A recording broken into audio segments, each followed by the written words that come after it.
hay que decir que el presidente tiene el apoyo que tiene porque conoce México a ras de tierra, no como Albarrán, que le pide que salga a, a, a conocer México.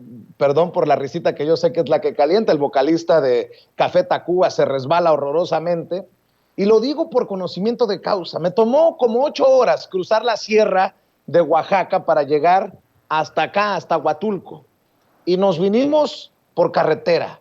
Y en los pueblos ves la barda pintada a favor de Andrés Manuel, la pancarta para que salgas a votar el 10 de abril. La gente en los pueblos se está organizando como puede, pero eso es lo que no entiende el INE.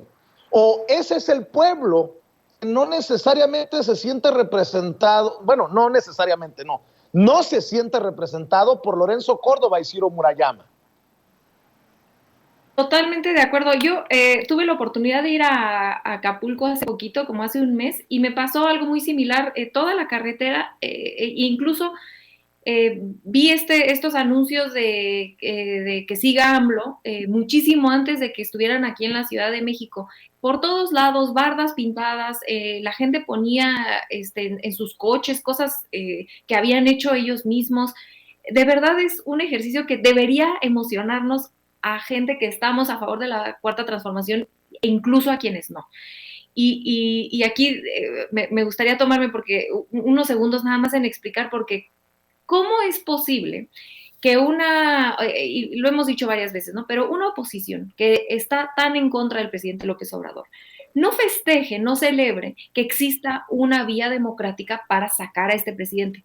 ¿Qué quieren? ¿Qué quisieran esta gente? ¿Quisiera que recurriéramos a un golpe de Estado, como ha pasado en Latinoamérica? ¿Quisieran que se hiciera un golpe blando, como es algo que el Fisgón ha estado hablando? Y digo, muchos teóricos Dussel han analizado este golpe blando en otros países de Latinoamérica, donde que parece que la oposición lo sigue paso por paso, ¿no? Si ustedes ponen ahí en Google golpe blando, pasos, ahí el Instituto Nacional de Formación Política tiene tal cual así como un checklist de cómo funciona un golpe blando, infiltrados en movilizaciones pacíficas, guerra desde los medios de comunicación, hay una lista toda, como si fuera así tal cual de manual, ¿no? Eso es a lo que le apuestan porque no tienen una base social, porque repito lo que decía en el bloque anterior, no tienen un proyecto que ofrecer más allá que regresar al régimen de la corrupción. Ahora, a mí me emociona muchísimo ver en otros estados fuera de la Ciudad de México justo lo que tú mencionas, lo que mencionaba ahorita Meme, que la gente se organice de manera orgánica para ejercer un derecho constitucional. Es una demanda ciudadana. La gente fuimos a firmar para exigir que este ejercicio lo pudiéramos tener como ciudadanía. Y los críticos dicen, bueno, ¿para qué vamos a usar y para qué vamos a gastar en un ejercicio como la revocación de mandato si es un presidente que claramente tiene popularidad? Es un capricho. No, los derechos en primer lugar nunca son caprichos, los derechos son derechos y tenemos que ejercerlos, tenemos que cuidarlos, tenemos que arroparlos y tenemos que sentirnos orgullosos de que tenemos estos derechos porque son derechos conquistados. Y yo quisiera hacerles la pregunta de si no practicamos este tipo de derechos, que son nuevos en una democracia joven, en una democracia muy endeble, porque el INE hace poco, en 2006 nos robaron una elección, por Dios. Entonces, yo hago la pregunta de si no hacemos este ejercicio con una voluntad política y un compromiso democrático como el que tiene el presidente López Obrador para someterse a este tipo de consultas. Que dicho sea de paso, no es la primera vez que lo hace, lo hizo en la Ciudad de México 2 veces, se sometió a consulta popular aquí en la ciudad cuando era jefe de gobierno. Fue una promesa de campaña, es decir, no debe sorprender a nadie. Yo me pregunto si esto, el día que sí necesitemos echar a un presidente, si un proceso que se ha hecho tan complicado por culpa del INE y por fallas legislativas, porque la ley tiene muchas complicaciones y esto se explica porque pues Morena tuvo que negociar para poderlo meter a la Constitución, porque si no la oposición no lo hubiera aceptado y pues en política hay que negociar.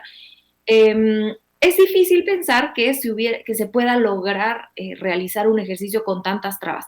Y yo les doy un ejemplo muy concreto que he dado en algunas ocasiones. En Morelos, varias organizaciones de a pie, de gente de a pie, se quiso organizar en diciembre del año pasado para echar a andar la revocación de mandato del actual gobernador Cuauhtémoc Blanco.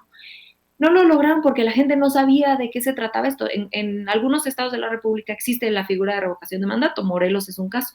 Pues la gente no sabía de qué se trataba esto y entonces no se juntaron prácticamente nada de firmas y pues fracasó el proceso.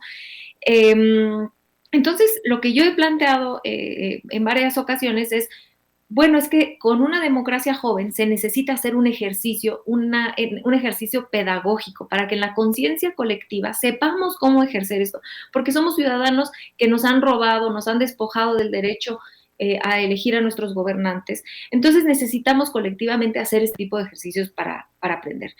Y a mí me gustaría cerrar, y el INE no está a la altura para proveer o para dar este tipo de ejercicios a la gente, ¿no? No está a la altura para educar a la gente porque no le interesa hacerlo, ¿no? El mismo Ciro Murayama lo ha dicho, el INE solo sirve para poner el banquete, y literal, dijo, es responsabilidad de los novios como en una boda traer a los invitados. No, no, señor, en el INE los estatutos del INE incluye que parte de las responsabilidades del INE es profundizar la democracia. Entonces es falso. Y si ellos creen que su única tarea es poner el banquete, es decir, poner las casillas y después contar votos, que ni siquiera están poniendo bien las casillas, pues entonces hay que revisar si vale la pena gastar tanto dinero en ellos, ¿no? Pero hasta hoy, como están los estatutos, lo que dice Ciro Murayama es falso.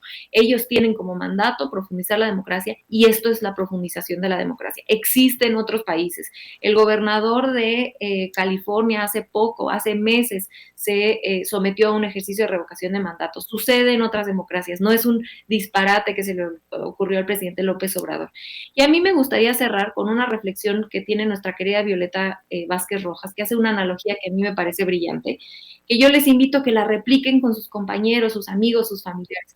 Y ella dice, estar en contra de la revocación de mandato sería como estar en contra del divorcio, porque es decir, sería como decir, sí, pues ya elegiste a tu esposo, pues o a tu esposa, pues te quedas con él o ella hasta que, en el caso del matrimonio, pues hasta que la muerte nos separe. Pues no, pues sería ilógico, ¿no? Que te cases no significa, y que cuando te cases estés convencido de que tu pareja va a ser para toda la vida, no significa que no quieras tener un instrumento legal para separarte después. Es lo mismo la revocación. Que tú elijas un presidente no significa que después de 3 años no puedas y no quieras, a pesar de que estés contento con ese esposo o en este caso este presidente, es importantísimo que tengamos esta figura del divorcio para podernos separar. Si no nos gusta, si no nos está gustando el matrimonio con ese presidente, pues nos debemos separar y deben haber estas herramientas para poderlo hacer. Así es, y para cerrar con